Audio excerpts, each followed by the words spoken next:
சாய்ராம், அனைவருக்கும் காலை வணக்கம். இந்த நாள் உங்களுக்கு சிறப்பாமையின் வாழ்த்துக்கள். கேள்வி பதில் புத்தகத்துல பாபா நமக்கு என்ன பதில் சொல்றாருன்னு பார்க்கலாம்.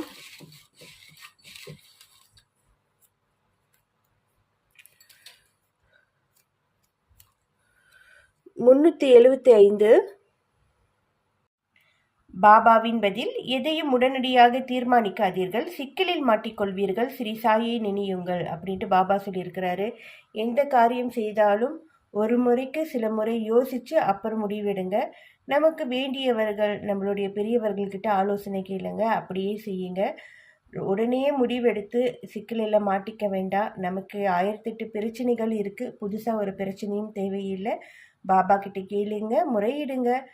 சரியோ தவறோ எதுவாக இருந்தாலும் பாபா கிட்ட சொல்லுங்க. நல்லது ஏதோ அதுக்கான பாதையை நமக்கு கண்டிப்பாக பாபா காட்டுவார். பொறுமையாக இருங்க, நம்பிக்கையோடு இருங்க. எல்லாமே நல்லதாக நடக்கும். ஓம் சாய்ராம்.